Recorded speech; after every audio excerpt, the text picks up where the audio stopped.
When Irene slapped the spoon from my hand and called me a pathetic parasite for feeding her dying father, I didn't even flinch. I just picked it up from the floor, wiped it clean, and tried again. Because back then, I still loved her. Then I still believed kindness would be enough. Her father's mouth was trembling, eyes vacant, yet she stood over him in her designer heels, arms crossed, disgust in every breath she took. "Why are you still here, Leon? Do you enjoy playing?" "Nurse to a man who won't even remember your name tomorrow." I didn't respond. I had already bathed him that morning, adjusted his oxygen, recorded his vitals. I did it every day, not because he asked, but because no one else would. When the pain medication ran low, she said we should just let nature take its course. "It's not worth it anymore," she whispered, sipping wine on the balcony while he groaned in the next room. I stayed by his side through every breath, every cough, every hour he begged not to be alone. I didn't cry when he passed.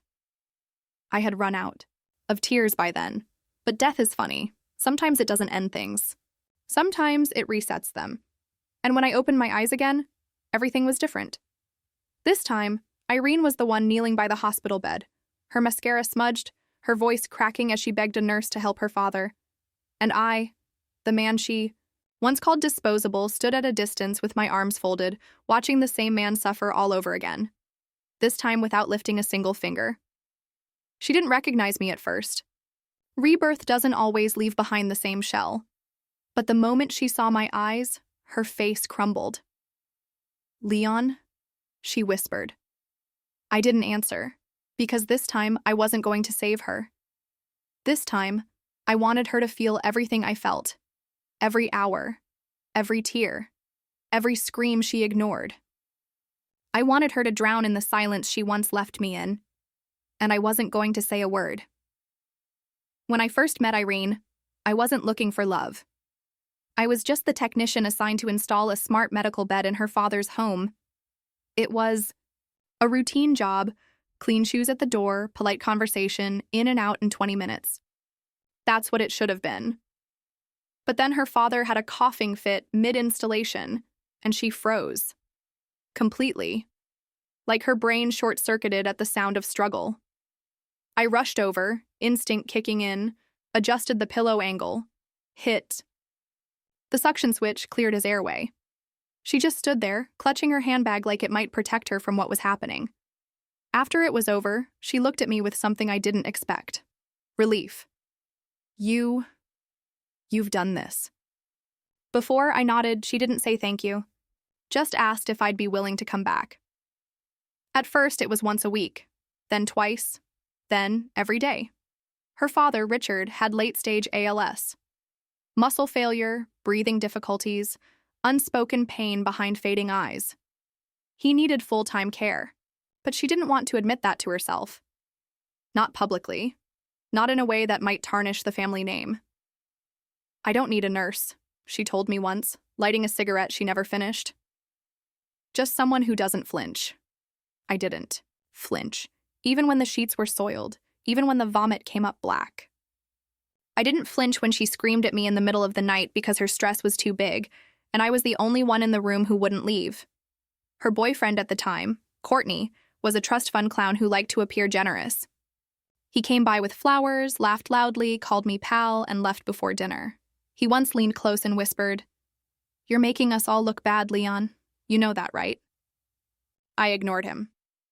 Irene, though, she began to depend on me. Not emotionally, not warmly, never that. But in the way someone relies on electricity. Invisible, taken for granted, but furious when it goes out. She would text me at 2 a.m. if her father so much as coughed. And I would go. Every time. She wasn't cruel from the beginning. Just cold. Just scared. Just a little too used to being the one who didn't have to do anything.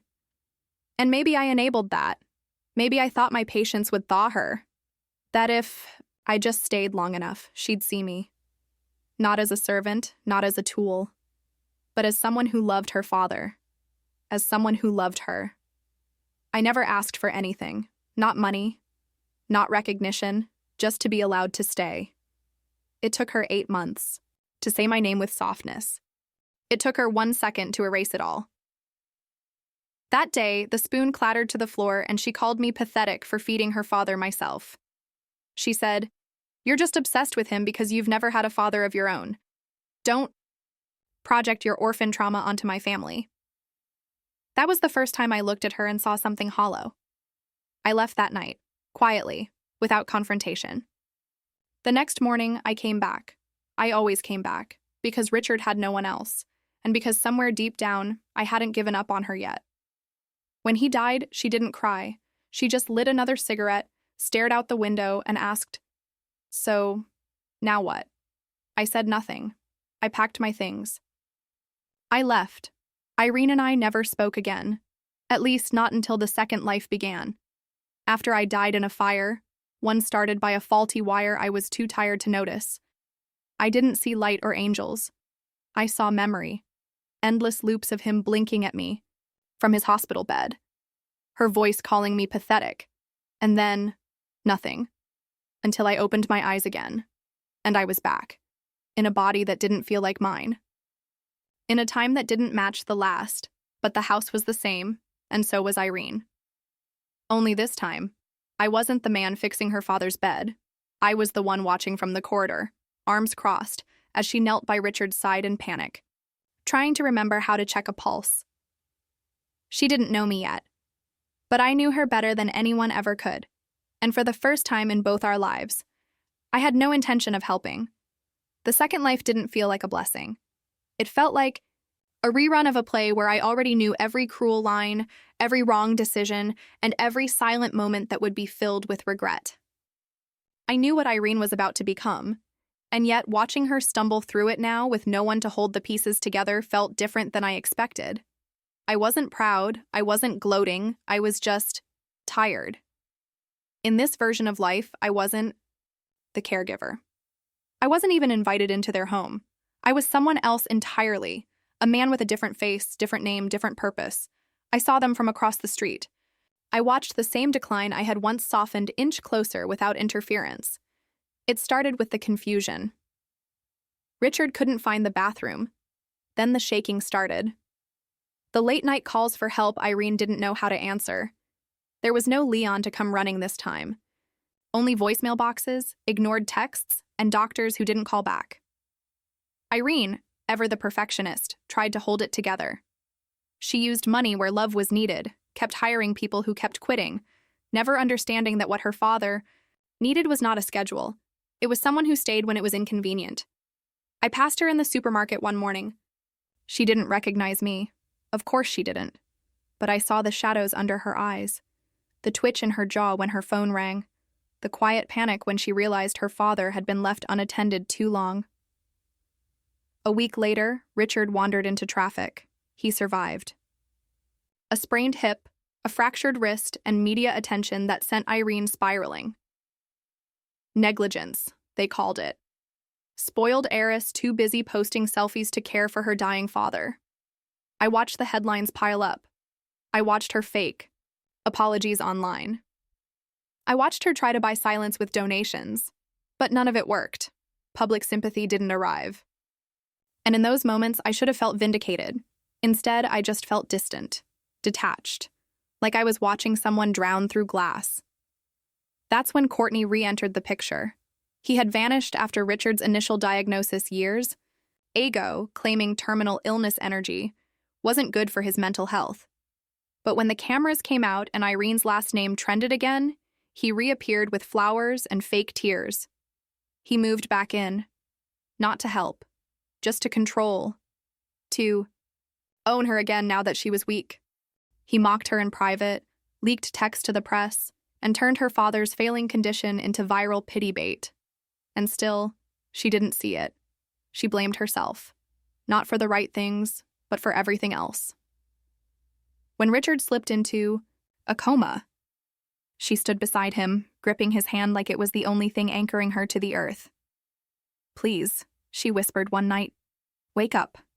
I didn't mean to be cruel. I didn't know how to love. I thought there would always be time. I was across the room that night, just a shadow near the doorframe. She didn't know who I was yet. Not fully. But my silence made her turn. "You," she said softly. "You've been here before, haven't you? You know what I'm doing wrong. Please, help me." I didn't move, because in her first life, when I reached for help, she laughed. When I begged her to sit with him for 5 minutes, she scrolled through her phone. When I cried into my own, hands beside that bed, she walked out and never came back. So I stayed still. I watched her beg into silence, and I walked away. The next day, a nurse resigned. Then another. The third one slapped Courtney when he tried to flirt during Richard's seizure. Irene collapsed at the foot of her father's bed, and the press captured it all. They called it a breakdown. They didn't know it was just the beginning. Saw the video online later that night. Her mascara smeared, her hand trembling, her voice nearly gone. "I don't know how to fix this," she whispered on camera. "I think I broke everything I touched." And I realized then, she wasn't lying. She truly believed she had ruined something that might have once been good. And maybe she had. But what she didn't know, what none of them knew, was that the only man who had ever truly stood by her side was still in the A. Same city, still breathing, still watching, just not hers anymore. I thought it would feel like justice. Watching her fall apart piece by piece. Watching the same father she once called a burden become the only thing keeping her from collapsing. I thought I'd feel peace, maybe even satisfaction. But the truth is, the more I saw her struggle, the quieter something inside me became. Didn't want to forgive her. But I didn't want to hate her anymore either. She cried every night now, not performatively, not for cameras. Quiet, bitter sobs that sounded like regret if you listened closely. I did. Sometimes through the walls of the hospital, sometimes from behind a parked car outside their gate. I told myself I was just there to witness the fall. But it wasn't true. I was waiting for something. Maybe for her to say the right words. Maybe for myself to feel nothing at all. But neither came. One evening, I saw her sitting alone outside the hospital. Her legs pulled up, her arms wrapped tightly around them like a child. Her head leaned back against the bench as if gravity itself had become too much. She was shaking, not from the cold, from something deeper. And for a split second, I took a step toward her. Then I stopped, because I remembered the way she had once looked at me like I was beneath her. I remembered holding her father's hand when he had soiled himself, and how she had refused to enter the room. I remembered her standing in the kitchen, sipping wine, saying, "Some people aren't built for suffering, Leon. That's why people like you exist." And I couldn't take that step. But the problem with having a heart is that it doesn't understand timing. It doesn't care about betrayal. It remembers warmth even when all it ever got was cold. I spent hours walking in the city that night, passing restaurants where we never ate, parks where I had wheeled her father for sunlight, pharmacies I had once visited for emergency meds. I passed them all like ghosts in a life I no longer lived. Everywhere I went, I saw fragments of a man who had given everything and received nothing, but even ghosts get tired of haunting. I started dreaming about him again, Richard. His eyes when they flickered open for the last time. His cracked lips trying to say something I never understood. I dreamed of him whispering, not to his daughter, but to me, calling me son, reaching for my hand, not hers. Maybe that was why it hurt, because in some twisted corner of my soul, I had loved them both, and both had let me rot in silence. Days passed. Then weeks. Her father's condition declined faster this time. His body didn't hold on like it had in the first life. It was as if even time was too tired to give her another chance. Irene began posting less. The makeup faded. The filters disappeared. What was left was a woman who looked nothing like the version the world had loved to mock. Her bones sharpened. Her eyes sunk in. Her voice cracked even when she wasn't speaking. She started writing letters. To her father. To herself. To no one. One night. I found one of those letters on the sidewalk outside the hospital gate. Rain had soaked most of it, but one line stood out. "If he leaves this world before I say I'm sorry, I don't think I'll survive it." I stood there staring at it for a long time. Not because I pitied her, but because I believed her. There was no longer any armor in her. No venom. Only ruin. I wanted to forget what she had done, but my hands still remembered wiping blood from her father's teeth. My arms still remembered lifting his body off the floor when he collapsed alone. My heart still remembered waiting at the door, hoping she'd ask me to come in. Not as a helper, but as family. She never did. And now it was too late. But even knowing that, something in me still twisted when I saw her like this, because I knew that she didn't cry when Richard died the first time. But this time, she wouldn't stop crying until she followed him. And maybe, just maybe, that was the worst punishment of all. The night everything changed, she was alone again. Richard's breathing had grown erratic. The machines had begun their slow chorus of warning tones. The private nurse had walked out 3 days earlier after an argument with Courtney, who by then had vanished completely, blaming stress and citing a yoga retreat. Irene was kneeling by the bedside, her palms pressed tightly together as if in prayer, though her lips didn't move. Her father's hand rested loosely in hers, the fingers limp, skin paper-thin. She hadn't eaten. She hadn't slept. She barely moved except to wipe the sweat from his forehead. I watched from the corner of the darkened hallway. She didn't see me. No one ever did, but someone else had. April. She was the only person in this life who knew who I truly was. She had found out months ago. A glance at an old photo, a strange familiarity in my habits, a dream I'd spoken aloud while half asleep. She pieced it together slowly, quietly, and when she asked if I had truly lived before, if I had truly died before, I couldn't lie. That night, as Irene trembled over her father's final moments, April stepped beside me. "She's breaking," she said softly. I didn't respond. "She's different now."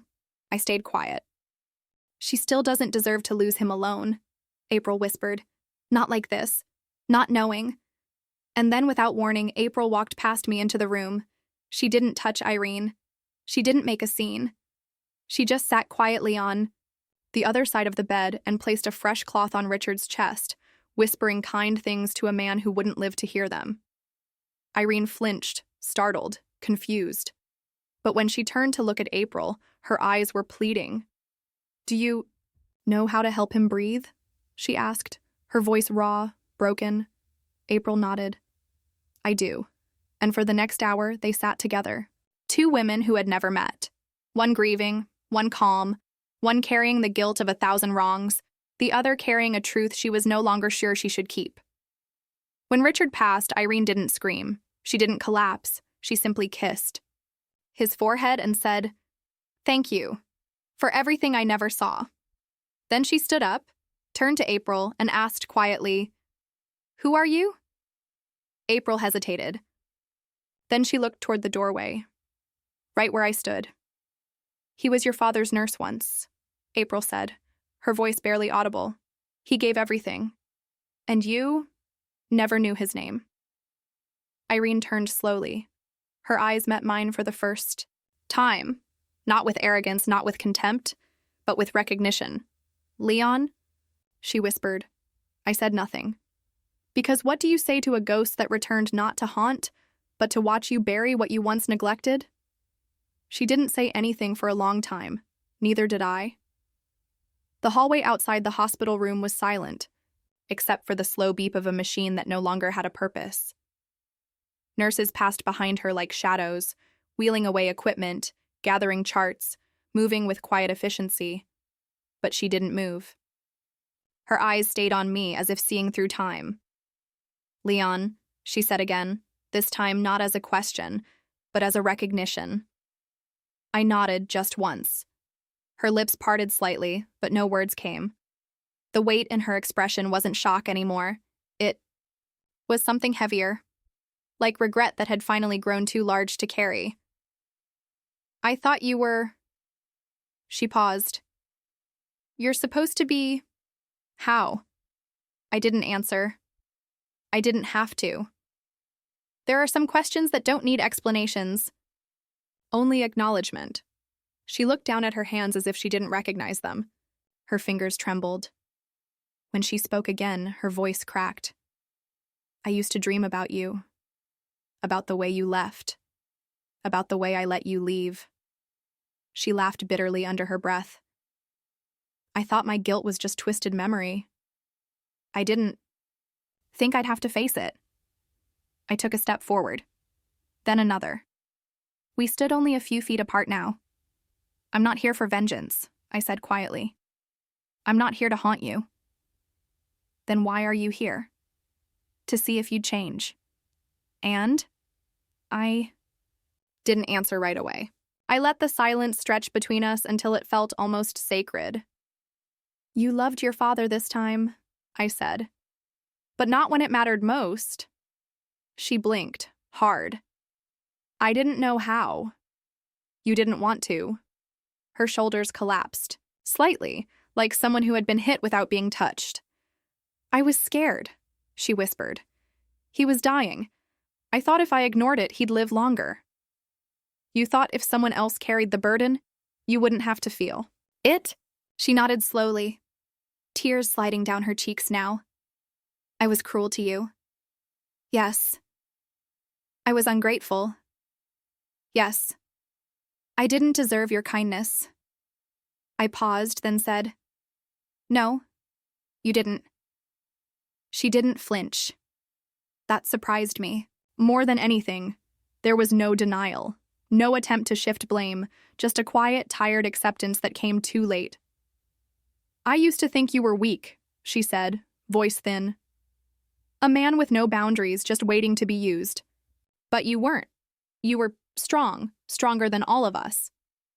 You didn't see that then. I do now. But it doesn't change what happened, she nodded. I know. There was something broken in her now, but not in the way I had once wished for. Not in the way that made me feel justified. It was the kind of broken that comes from carrying grief and understanding that no apology will ever be enough. I thought you hated me, she said quietly. I did, I replied, for a while. And then I stopped feeling anything at all. She looked away, lips pressed together like she was swallowing glass. And now? I'm still deciding. A breath escaped her.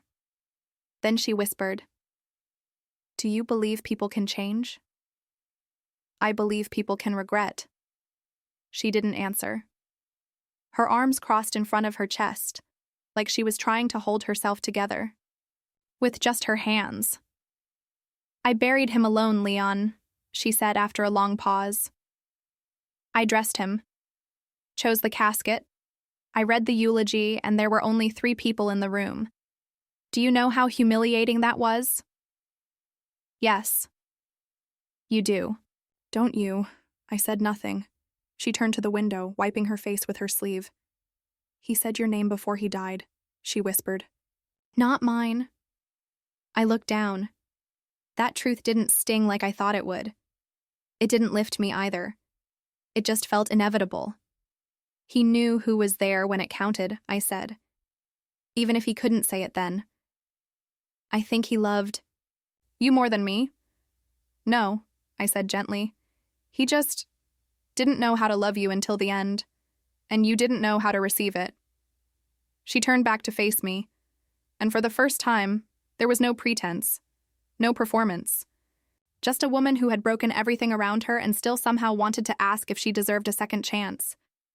I don't expect forgiveness. I don't offer it. She took that. Quietly. As if she'd been rehearsing it in her mind and this time was prepared. I just wanted to say it, she whispered. I'm sorry, Leon. I'm sorry for who I was, for what I did, for what I didn't do. I let the words settle, and I believed them, but that didn't change anything. I'm not coming back, Irene. She nodded. I know. And I won't. Carry this for you. I won't ask you to. We stood in silence for a while after that. Just 2 people tied together by a life only one of us remembered fully, now unraveling for good. As I turned to leave, she called out softly, Leon? I stopped. I hope this time you live your life. For you, not for anyone else. I didn't respond. But for the first time in both our lives, she had said the right thing. And that was enough.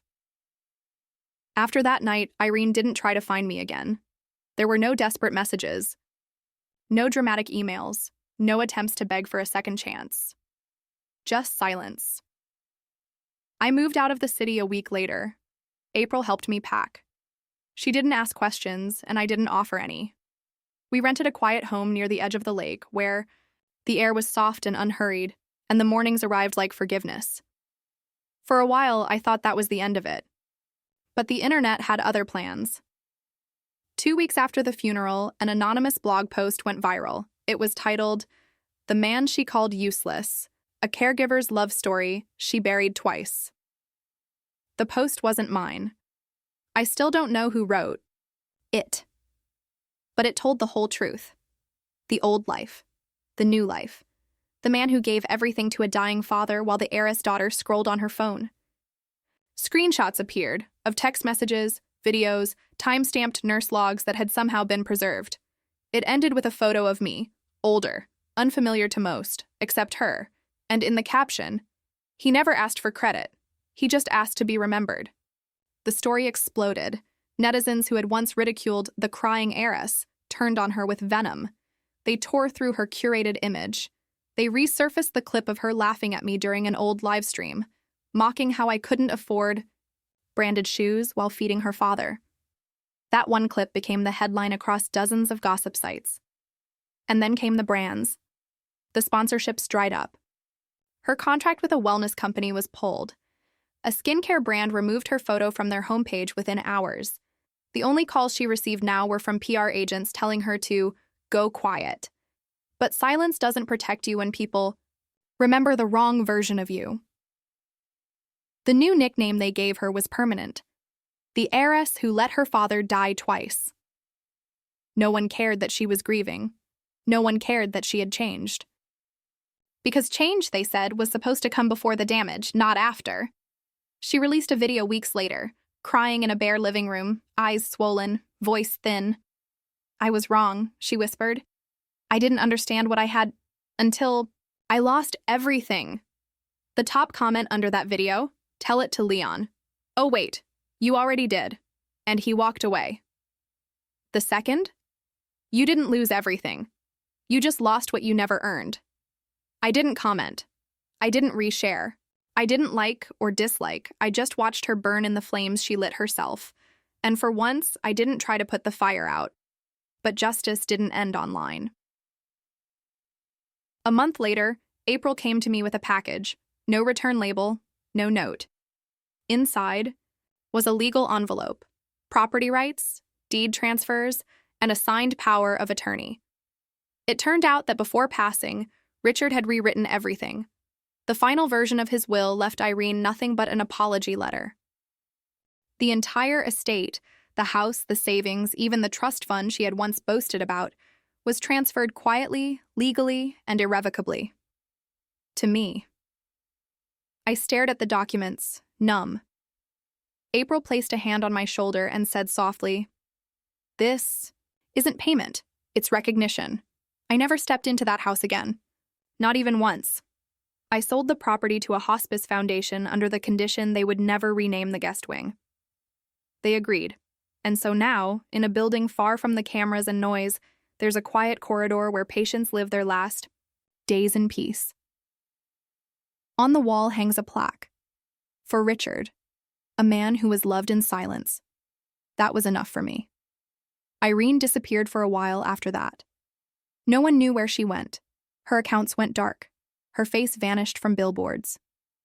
Her voice, once loud in every room, was replaced by other names, other faces. And still, I didn't look for her. Until one morning, 2 years later, I opened my mailbox and found a small envelope. No name, no address. Just 3 words scrawled in delicate ink. You were right. Inside was a photo. She was standing in a field somewhere, her hair windblown, her smile soft. not staged, not filtered. And beside her was a man holding a child in his arms. The baby's eyes were wide, unblinking, looking straight at the camera. On the back of the photo was another note. I hope he grows up knowing how to say thank you. I stared at the photo for a long time. Then I folded it once, placed it in a drawer, and never opened it again. Because I had already learned the most important lesson a man can learn. Closure doesn't come from being heard. It comes from knowing. You don't need to be April still asks about Irene sometimes. Not out of jealousy, not out of curiosity. Just with the quiet care of someone who's seen you love too hard and fall too far. Would you go back if she asked? She said once. No, I replied. Not even if she meant it this time? She meant it too late. April nodded, then handed me a cup of tea. Good, she said softly. Because some stories aren't meant to restart. Some are meant to end well. I looked out the window that day, at the flowers blooming in the garden. The same ones I used to arrange for Richard. The same ones I had nearly given up on when they withered that first winter. But they had come back, quietly, without apology, without begging for a second chance, just blooming because they chose to, and that's when I finally smiled. Because the man I had once been, the man who gave everything and was left with nothing, had finally bloomed too.